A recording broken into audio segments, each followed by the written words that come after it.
Tavahai. Om Shanti Shanti Shanti. Hari Om. Asato ma sadgamaya, tamaso ma jyotirgamaya, mrityurma amritam gamaya, aviravirmayedhi. Om Shanti Shanti Shanti. Hari Om. Sarva Vedanta Siddhanta Gocharam Tam Agocharam Govindam Paramanandam Sadgurum Pranatosmyaham. Let we be protected, let we be nourished. Let we strive with energy and vigor. Let our study be enlightening and not give rise to hostility. Om peace, peace, peace. Lead us to truth and not to untruth. Lead us to enlightenment, not ignorance. Lead us to immortality and not death. Let the self-manifest Atman grow in me. Om peace, peace, peace. I bow to Govinda, whose nature is bliss supreme, who is the Sadguru, who can be known only from the import of all Vedanta, and who is beyond the reach of speech and mind. We are studying Vivekachudamani, the crest jewel of discrimination. As we understand the importance of discrimination, because this world is mixed up with truth and untruth. Satyanrite mithuni kriti. And because of that, what we think we are, actually we are not. And what we don't think that we are that. So this is the problem. That is why our intellect must be very sharp to understand what is our real nature and what is apparent, what is seeming, what is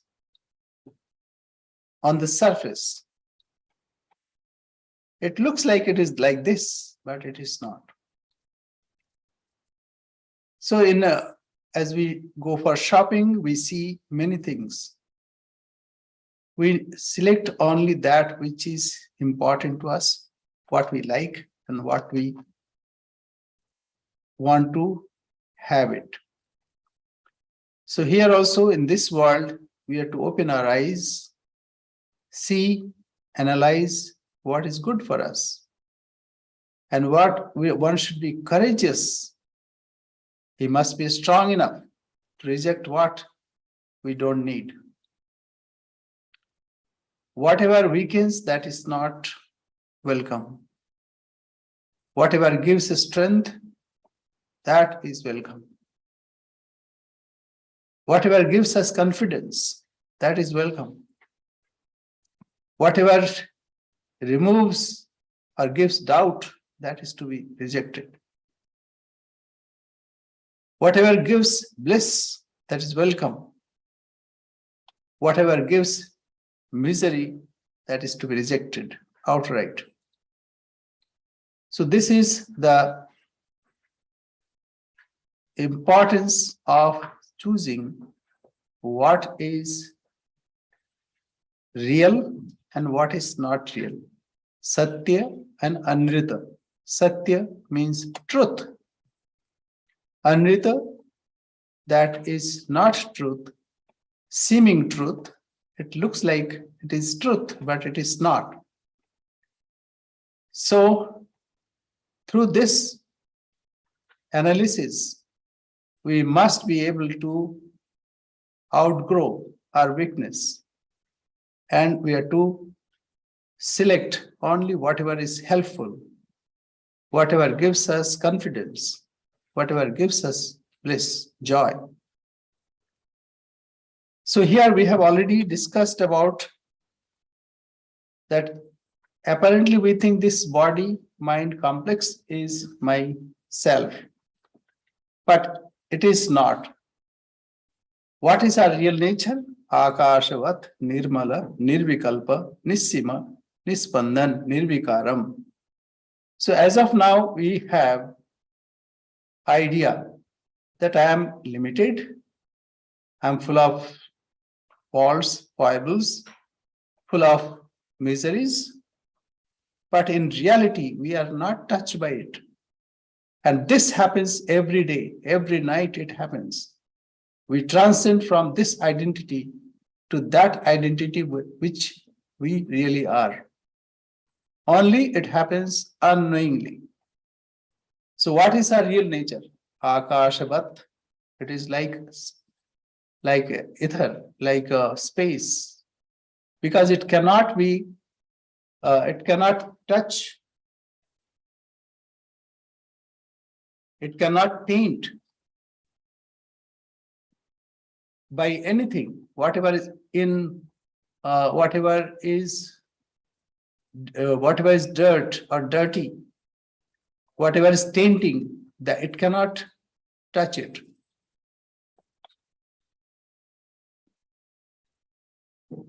So I'll read that running translation of what we have already done. 393.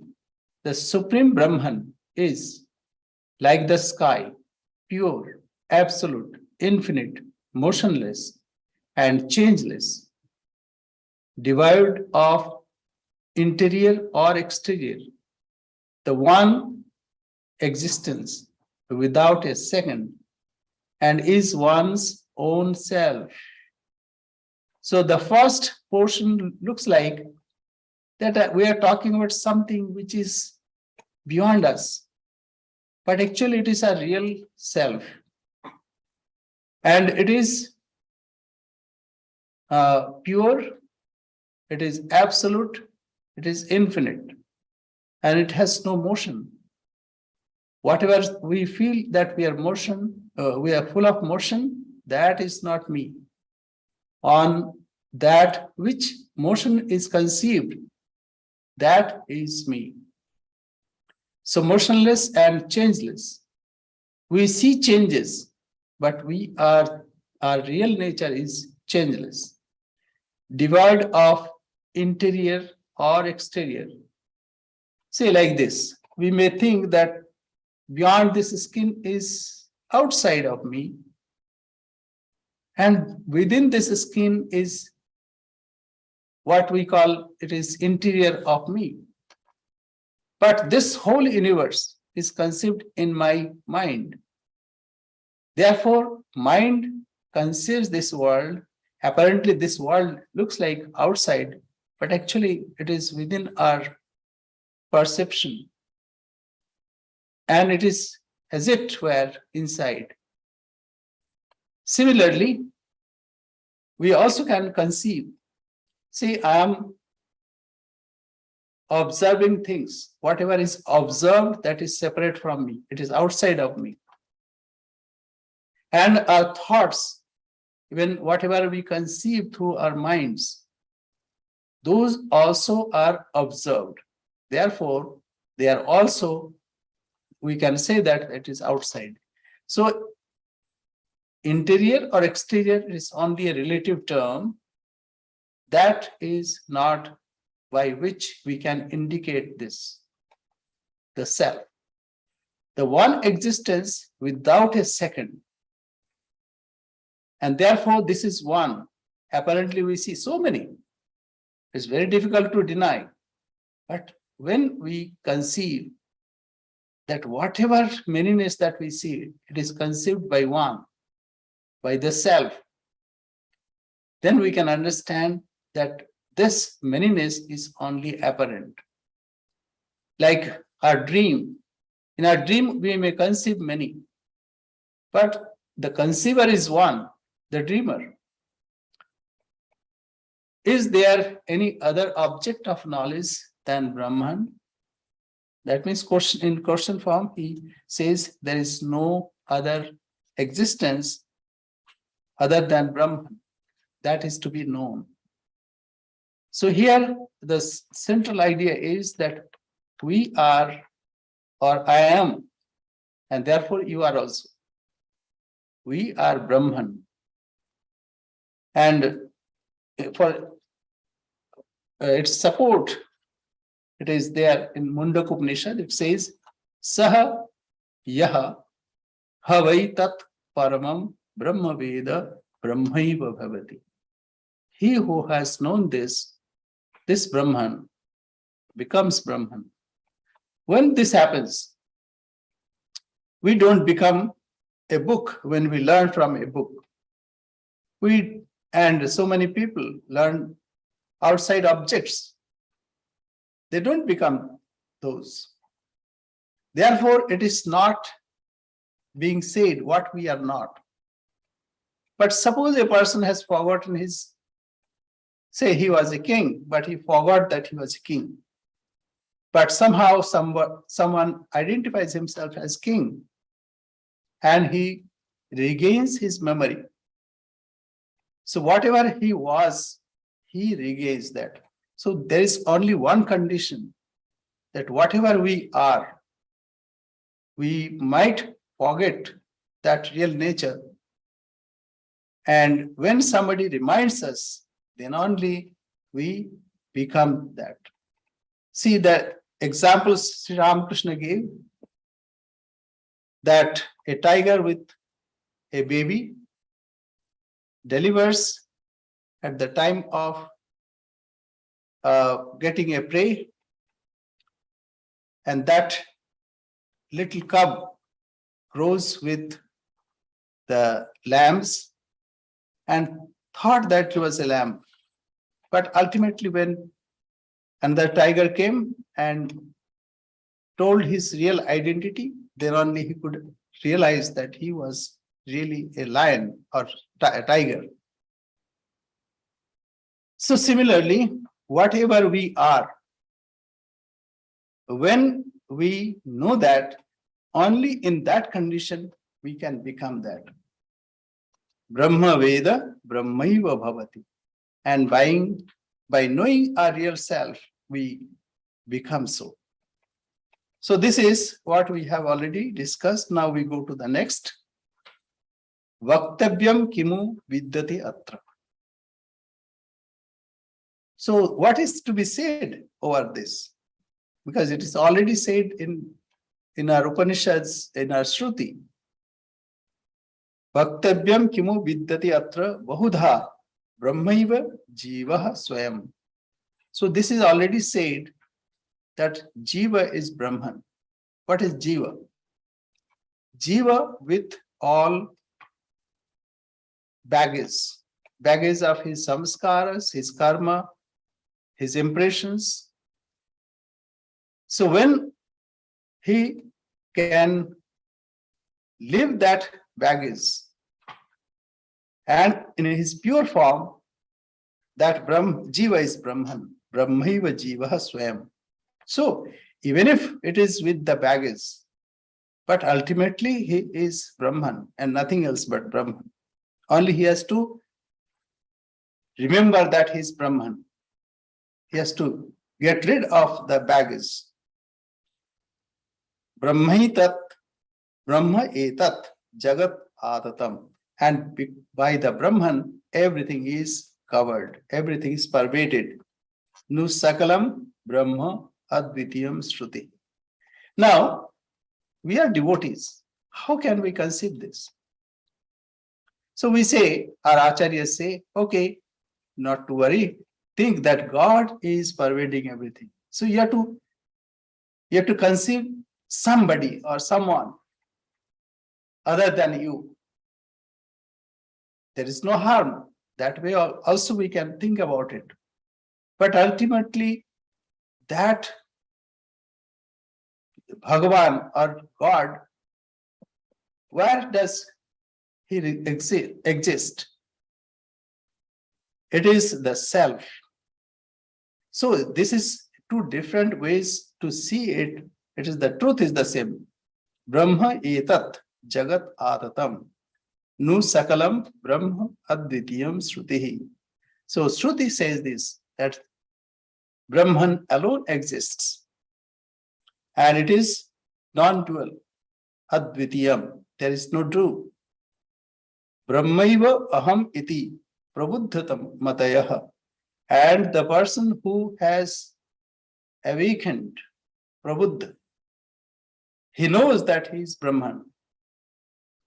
Santakta bahyah sputam. So what he does, whatever is external to him, whatever he is not, his real nature is pure. And whatever impurity that he thinks, he gets rid of those. Sputam. Brahmi bhuya vasanti santata. And he, being one with Brahman, he resides. Santata chidatmanatma atmana etat dhruvam. This is the reality. It is the truth. There is no doubt about it. So I'll read the running translation. What is the use of dilating on this subject? The Jiva is no other than Brahman. Jiva Brahmaiva Napara, as Shankaracharya composed a shloka. And he said, Shlokardhena pravakshami yaduktam grantha kotivi. Whatever is said in millions of scriptures, I'll express that in half a shloka, half a verse. What is that? Shlokardhena pravakshami yaduktam grantha kotivi. Brahma satyam, Brahmi alone is true. Jagat mithya. The seeming world has no existence of its own. Therefore, it has no substance. Therefore, it is not real. Brahma satya jagat mithya. Jiva brahmaiva napara. And Jiva is no other than Brahman. So this is what Shankaracharya said. And there may be some argumentations also, but this is what Advaita philosophy says.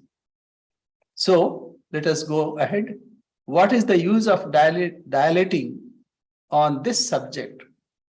The Jiva is no other than Brahman.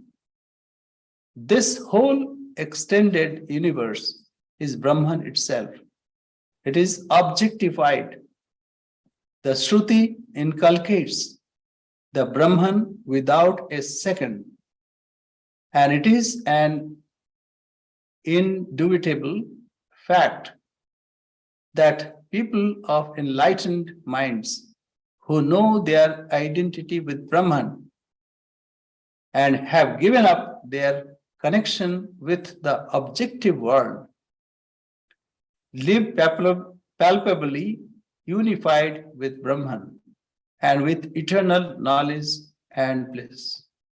So this is either one should think that my real self is Brahman, and whatever apparent self is, it has no substance, it is only seeming. Or one can think that everything is God, and there is nothing else other than God. And all religions say this. Everybody believes in one God. If you ask Islam, a Muslim, he'll say, yes, I have one God. And Allahu Akbar. He is the supreme, and there is no second. And similarly, if you ask Christians, they also believe in one God. And Hindus also. There may be 1,000 expressions, 1,000 manifestations, but God is one. He is manifesting in so many ways, so many forms. So there is no difference in that. Only few fanatics may think that whatever they are thinking, that is real, and what other things, that is wrong. So that is, we have no problem about that. So one may think whatever one likes. So we go to the next.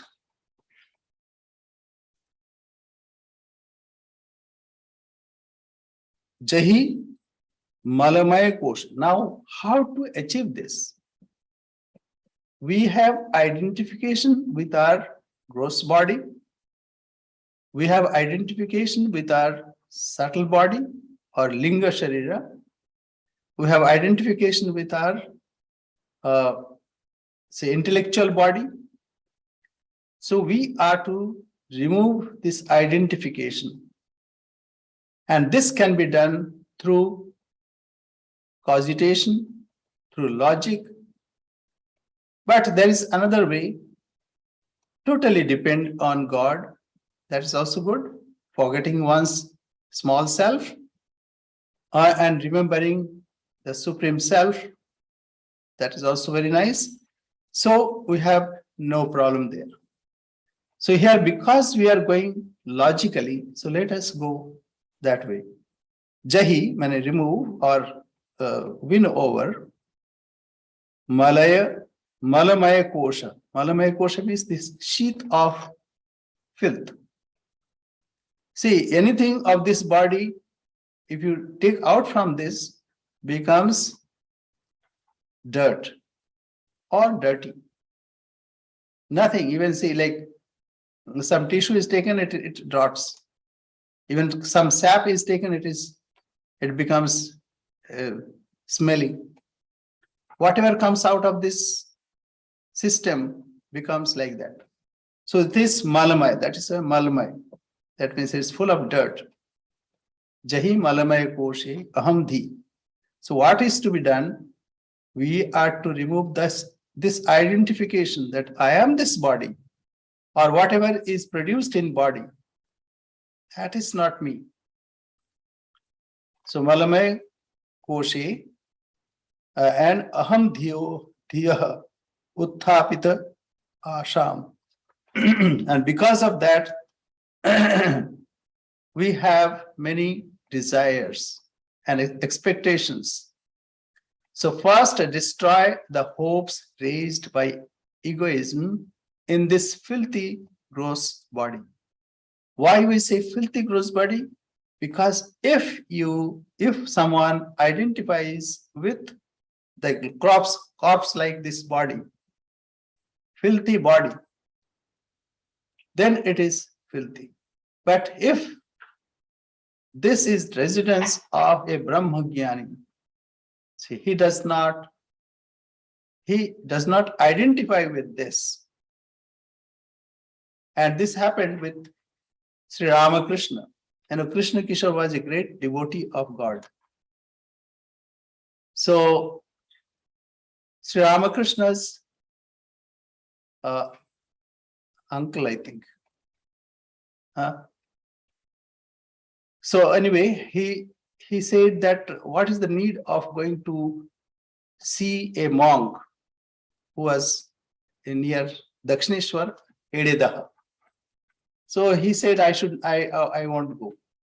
So when Krishna Kishore heard about it, he was very angry and he was mad with that person, and he even avoided to see that person. See, what is the idea? The great one, he who has relinquished or removed the identification with this body, but still live in the body, for him and for others, that is the abode of God. So we are not talking about that. Those who identify with the gross body, it is only for them. So, and it is to discriminate what we are not in reality. That is to be discarded. So this is the way of knowledge. Jahi malam maya koshe aham dhiyaha utthapitasham. So first destroy the hopes raised by egotism in this filthy body, gross body. Then do the same forcibly with the ear-like subtle body. That means the linga sharira, subtle body. What is subtle body?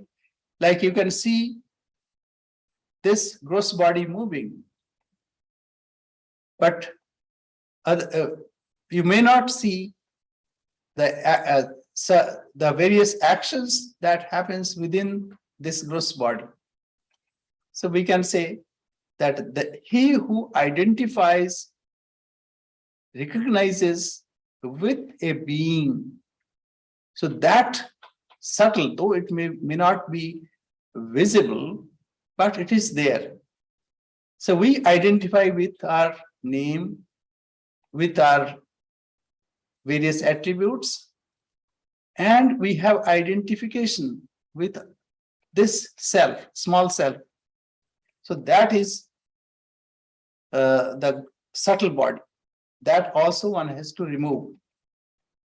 Then do the same forcibly with the air-like subtle body and realizing Brahman, the embodiment of eternal bliss. So we can replace this with God or chosen ideal. When we are identified with the chosen ideal or God or our real self, whose glories the scriptures proclaim, as thy own self, live as Brahman. So this is to be done. What is to be done? We have to discard our gross body, that it is not me. We have to discard our subtle body, because that is not our real self. And identification with our real self or God, or totally submission to God. So that way we are one with God or one with Brahman. So the problem is we identify with this gross body and subtle body and suffer. Those who can leave these identifications is free from suffering. We go to the next, because that the same idea, but in a very forcible words. In forcible words. Shavakaram yavat bhajati manujaha tavad ashuchi.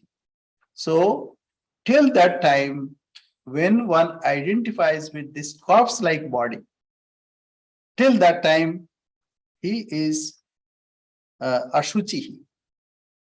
So he is full of filth. So let us take the running translation, that will be easier.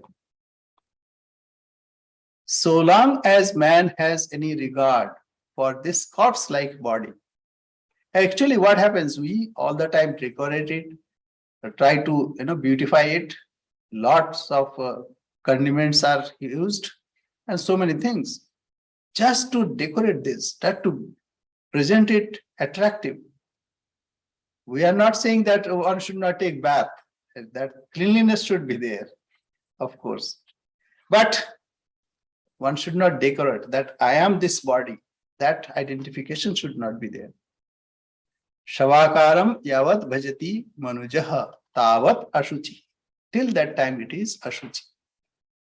So long as man has any regard for this corpse-like body, he is impure and suffers from enemies as well as from birth and death and disease. So parebhya means from others. Syat kleshaha. So he suffers various kinds of miseries from others. What are those? Birth, death, janana, marana, vyadhi, nilayaha, and all kinds of diseases. Yadatmanam shuddham kalayati. But when a person conceives and understands or identifies that I am pure, yadatmanam shuddham kalayati, shivakaram achalam, that I am one with Shiva, I am without movement. Tada tebhyo mukto bhavati, he tadaha shrutihi api. Even Shruti also said that he becomes that. Brahmavit brahmaiva bhavati. So knower of Brahman becomes Brahman. That means even Brahman with that form. That is why those who have realized the self, even the form is also pure. Their name is also pure. And others, those who have not yet gone beyond, they take the help of such form and name. So I'll read the running translation. So long as man has any regard, regard means that truth, this is identification. For this corpse-like body, he is impure and suffers from enemies as well as from birth, death, and disease. But when he thinks of himself as pure, as the essence of the God, it's not only thinking, one must identify oneself that I am pure, I am one with the divine, and immovable, he assuredly becomes free from them. The Shruti also says this. So Shruti also says this.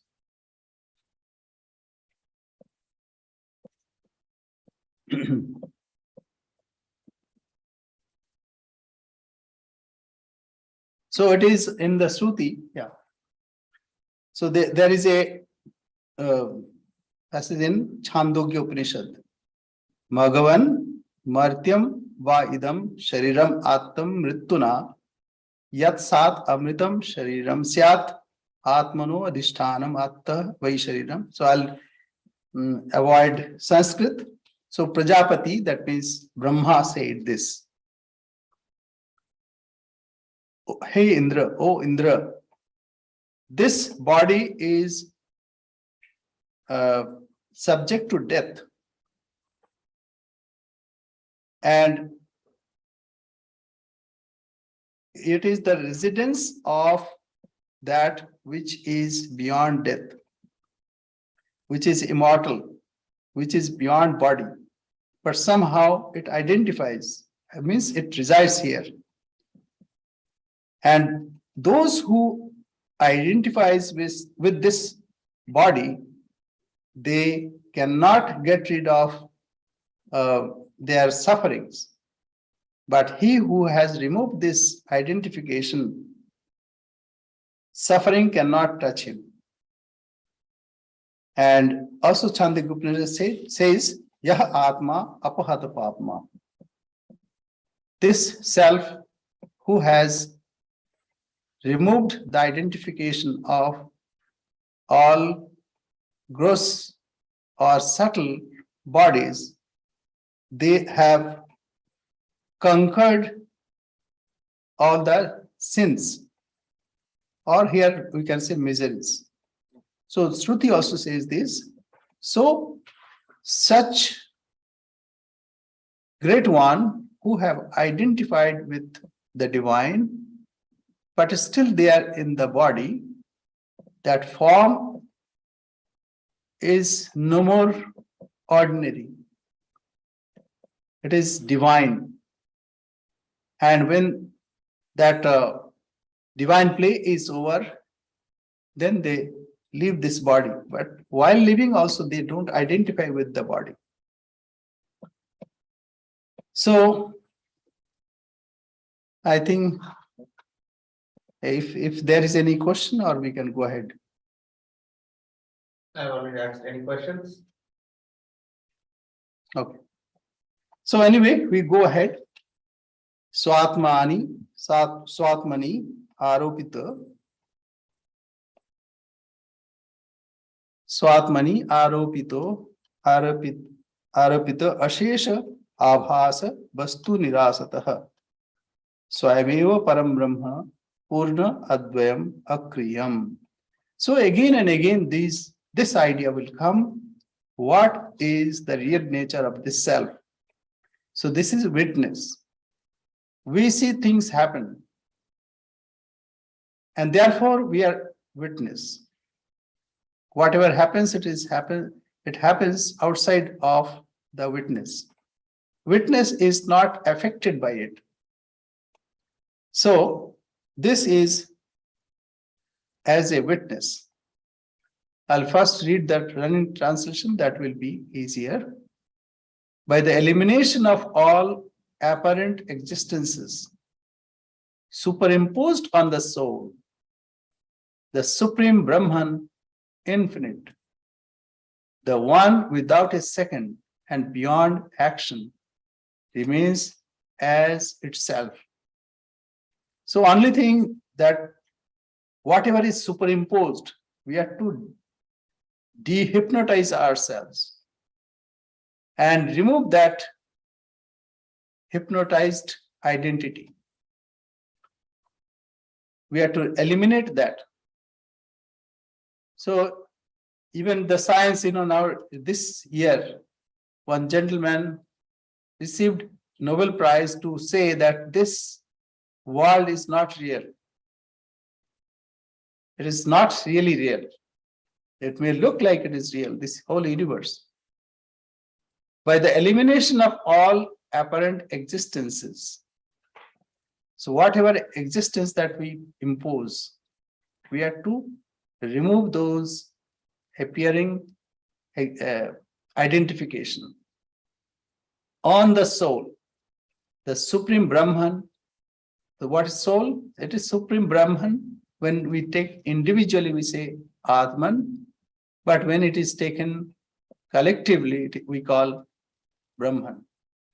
Infinite, the one without a second, and beyond action remains as itself. So Swatmani, Aropita, Ashesha Avhasha Vastu Nirasata. So whatever is imposed on this, that is to be removed.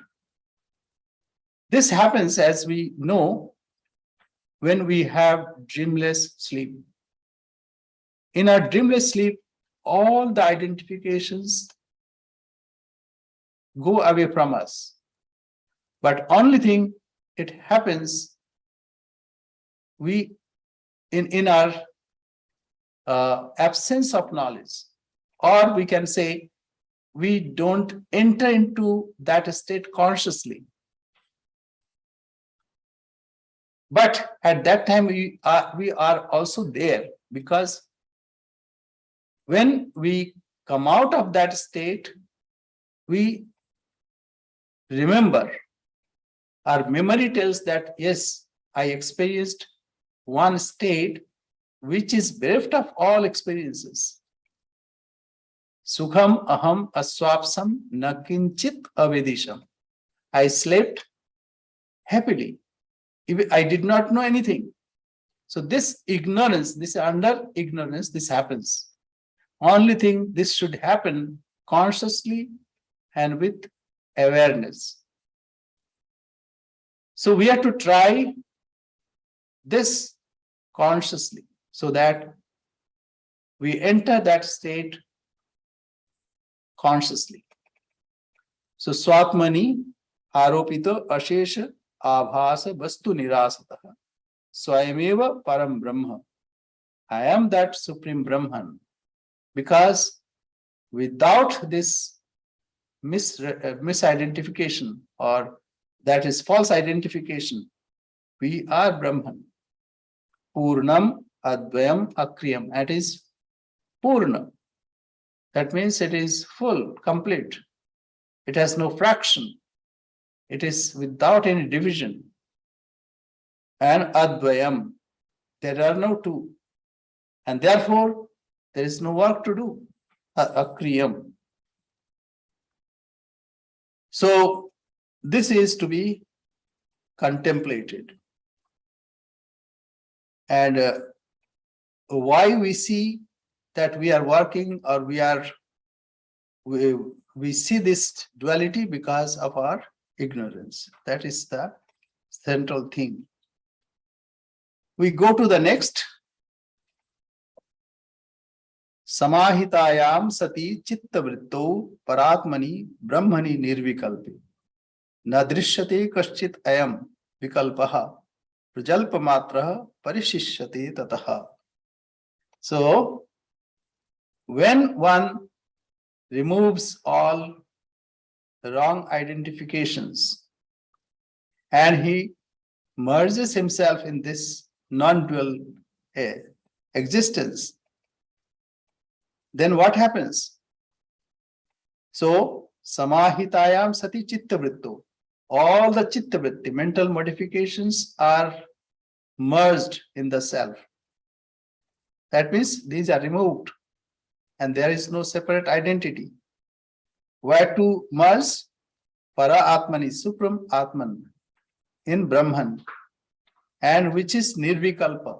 There is no alternate existence.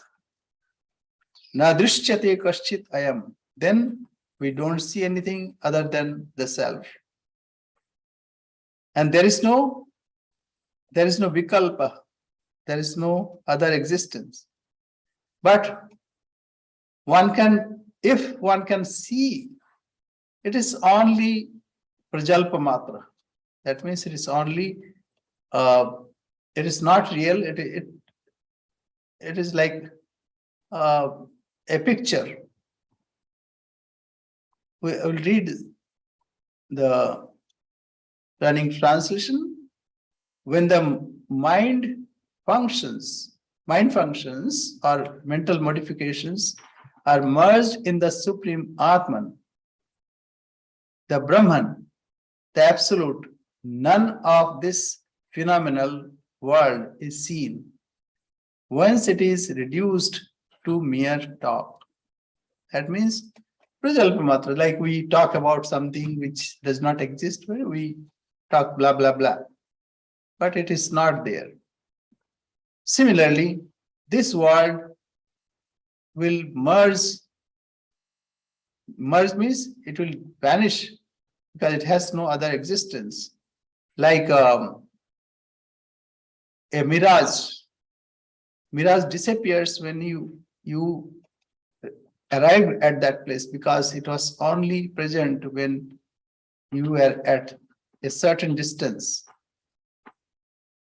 So this is same idea, and why he has dedicated so many shlokas, because it is very difficult to conceive, but this is the truth, and therefore he time and again impresses us with various perspectives, various ways to think about this. So his effort is ab nauseam, and all the time he's doing that. Yeah. So teacher is like mother. Mother, mom song, whatever instructions mother give, it's not one time. Time and again, mother repeats so that the child listens to her. And because it is the welfare of the child that is predominant in the mind of mother. And similarly, teacher also will repeat similar instructions many times so that the ward or the disciple understands and tries to inculcate those teachings. So we go to the next. Asat kalpo, vikalpo yam. Asat kalpo, vikalpo yam, vishwamityavastuni. So asat kalpa, asat kalpa means it has no existence. Same idea. Vikalpo yam, vishwamityekavastuni.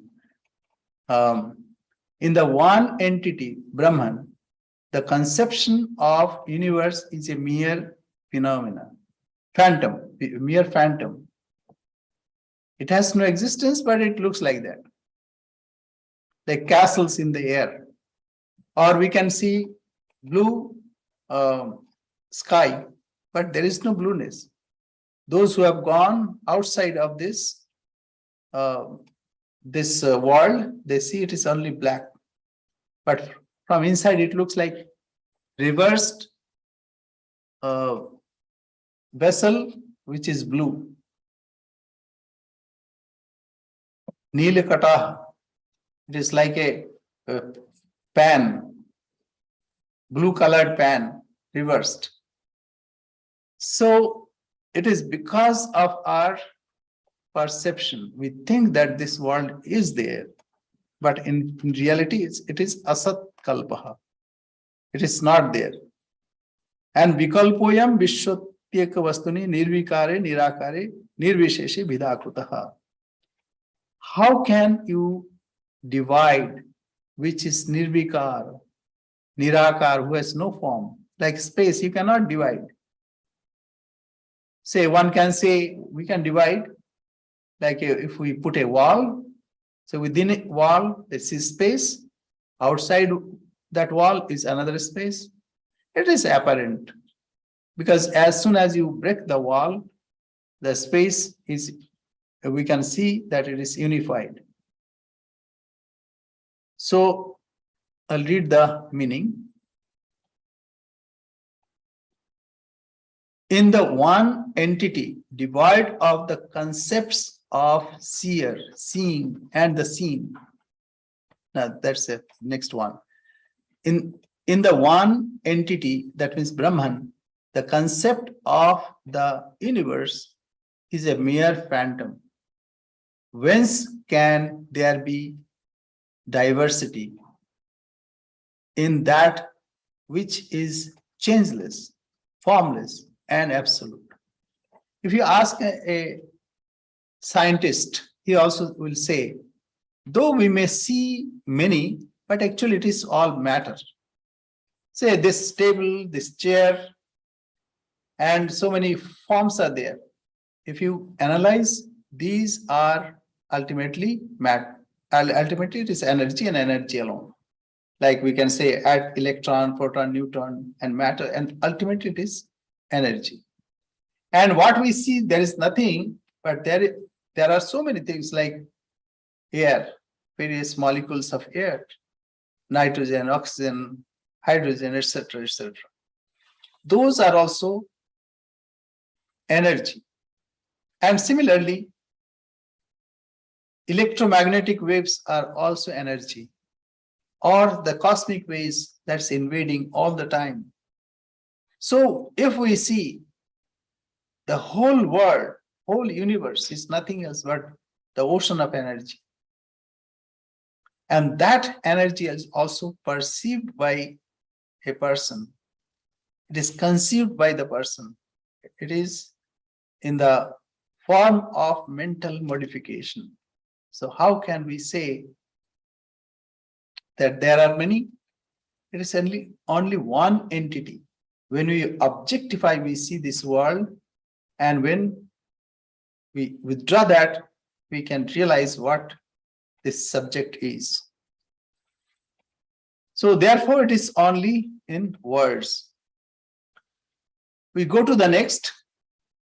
Now, he is taking another idea, how we see many. So there are three things. One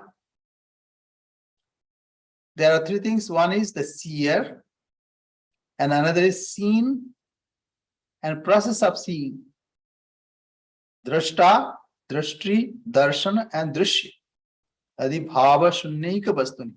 But say like when you go to deep sleep, there is no drashta, there is no drishya, there is no seer, there is nothing seen or process of seeing. So if this is possible, when we are in ordinary sense, we can also lift our mind to identify this, that unity where all these seeing or seen and the seer, this difference can be unified. So I'll read the translation. Question. Uh, So when you bring these three entities, Swami, is this similar to the concept of which is very common on Triputika, that three things Triputi. that we constantly discuss about? Yeah, Triputi Bhed. So here in the one, Triputi means this three function. And we can see, every day we have this, but we are not mindful about it. In a dream, still we see something, But in dreamless state, all these three merges in one. There is no difference. We don't see anything, and neither we see, or there is something seen and process of seeing. But there is witness. Witness is not involved. We have to identify this. That when we come out of it, then only we remember. So remembrance means what? Remembrance means something I'm seeing, I'm perceiving, observing. And there is a person who is observing or seeing. And the process is also there. So this happens when we are in waking state or dreaming state, but this crumbles into one in our dreamless state. So this is drashti darshana drishyadi bhava shunyaika vastuni nirvikare nirakare nirveshe vidakutaha. So how can there be division, which is nirvikar? There is no differences. And nirakar, which has no form. And nirvishesh, there is no attribution, no attributes. So it is not possible. In the one entity divide of the concepts of seer, seeing, and seen, which is changeless, formless, and absolute. Whence can there be diversity? Now, always you have to think this. We are not talking about something somewhere extraordinary. The same is within us. We are to find this self who is without any division, which has no form, and which is absolute. That we are to find within us. Yeah, so similar ideas. So we'll go forward. I think we can take one or two. Kalparnava.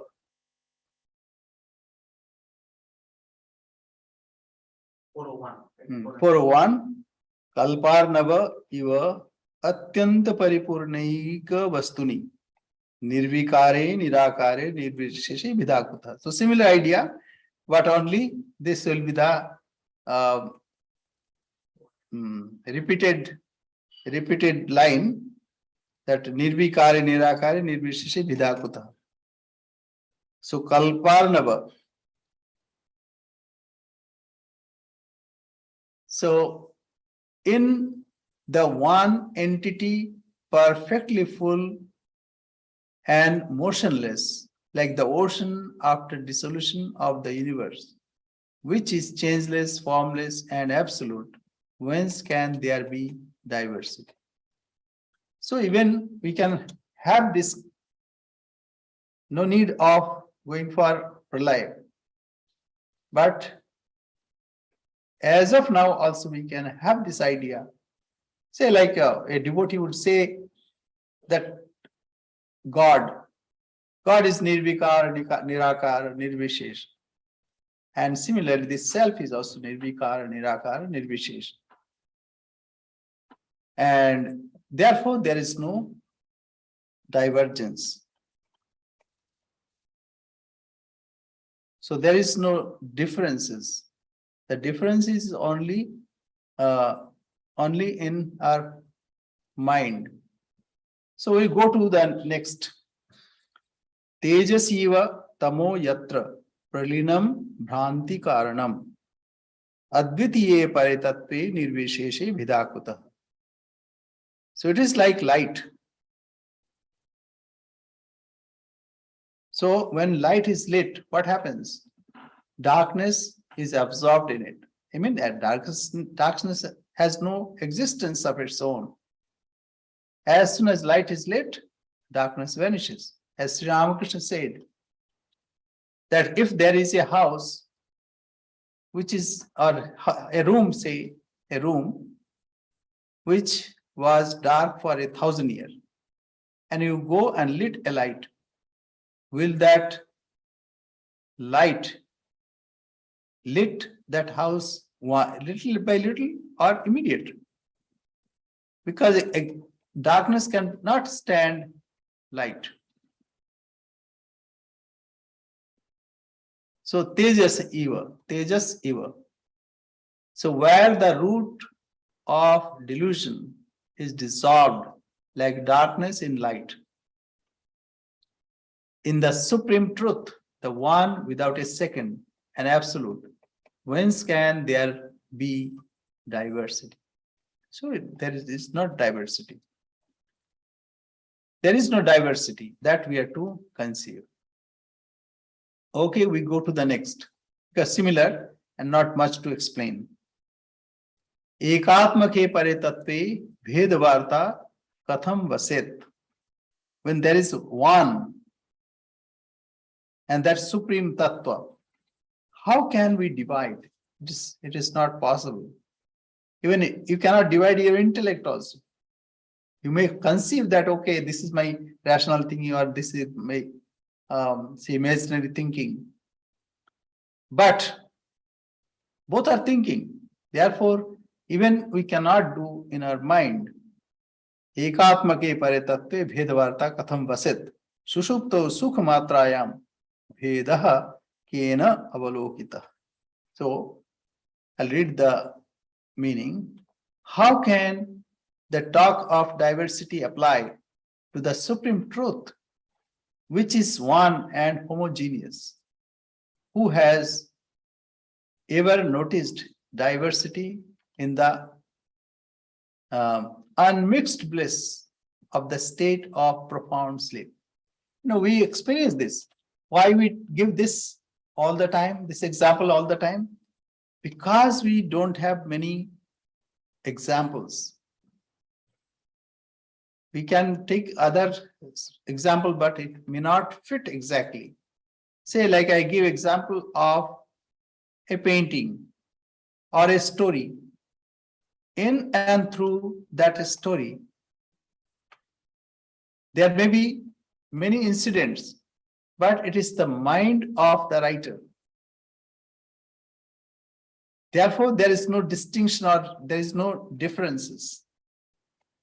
The same mind is also conceiving a villain who conceived a hero, and maybe he conceives various situations, but actually it is the same mind who conceives. Similarly, a painter paints something. There we may find some differences, but actually it is the mind of the painter. Similarly, we can give the example of a movie making.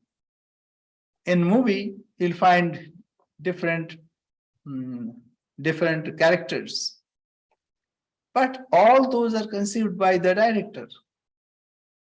So this way also we can say there are no differences, and we experience this. We have to imagine, but we experience in our Sushupti, in deep sleep, that there is no differences. Everything merges in that identity which we witness. Ekatma ke paritatve bhedavarta katham vaset sushupto sukamatrayam. How can the talk of diversity apply to the supreme truth, which is one and homogeneous? Who has ever noticed diversity in the unmixed bliss of the state of profound sleep?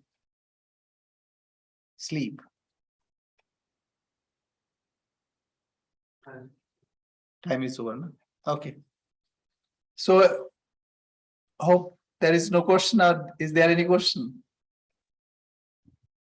Swami, Yes. You seem to be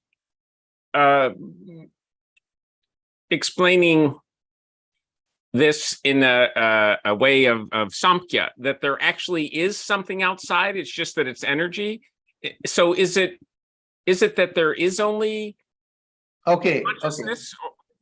Just a minute. Sankhya posits that Prakriti is outside. But Advaita does not think that way. Whatever, see, like you, take yourself. You think this world exists. But what happens when you go to deep sleep? It merges in you. So, ultimately, this is your projection. You project when you are awake or in your dream, you project. But actually, you are the conceiver. Therefore, it is not like Sankhya.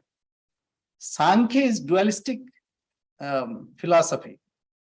But Advaita affirms that there are no two. See, the scientist, I have given example of scientist. Scientist also thinks there is only one. What is that? Energy. We have various items, various articles, but analyze it.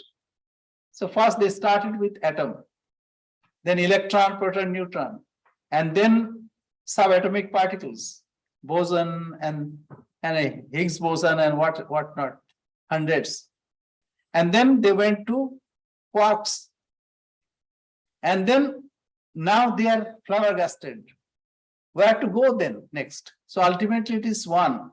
And they define it as energy. And say, suppose this is a space. It looks like there is nothing. When we talk with each other, we think that there is nothing. But think there are so many things here. So many gases, so many electromagnetic waves and various radiation, X-ray, alpha, beta, gamma, so many things. So these are ultimately, according to the scientist, it is all energy and energy alone. There is no difference. We may give various names, but it's various manifestation of energy. Now, what is the difference between scientists and us? Scientists think that it's outside. We don't think it is outside. It is conceived by us. It is, that's why it absorbs in us and again manifests. If it is outside, it would be always there. You can argue that Swami, you may go to sleep, but somebody is awake. That is your mind. You are thinking that Swami is sleeping and other is awake. You take on yourself. For you, this world is objectified world. And then you absorb. When you absorb, there is no seer, no seen, no process of seeing. Everything crumbles. And you can identify you as the witness. So it is not dualistic like Sankhya. Sankhya is very good. We have taken many ideas. We don't deny. And that's, what is that? They say mental modification. Mental modification, chitta vritti. When chitta vritti dissolves, what happens? Samadhi. Yoga, chitta vritti nirodha. What is yoga? What is identification with the self? Chitta vritti nirodha. Complete cessation of mental modification. So it's the same thing. You may argue later, okay, no, there is something, avidya, asmita, raga, dvesha, abhinivesh. But it's only projection of the self. And how this happens? Because of avidya, in science. And because of avidya comes asmita. I am this body, I am this mind. And because of that comes raga, dvesha. I like this, I don't like this. And I hate this. And then we are clinging to this body and mind. So then our klesha, pancha klesha starts. So in samadhi, everything is merged in the self. What is everything? Mental modification. According to science, they may conceive various particles, various waves, Even they don't know whether it is a wave or it is particle.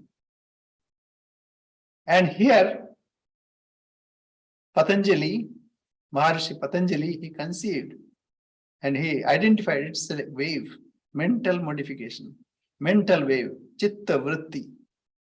And when that merges, what happens? You, the eternal witness alone remains. Right? Thank you. Good. Very good. Om Purnamada Purnamidam Purnat Purnamudachyate Purnasya Purnamadaya Purnamevavashishyate. Om Shanti Shanti Shanti. Harihi Om Tassat. Sri Ramakrishna Arpanamastu. Thank you.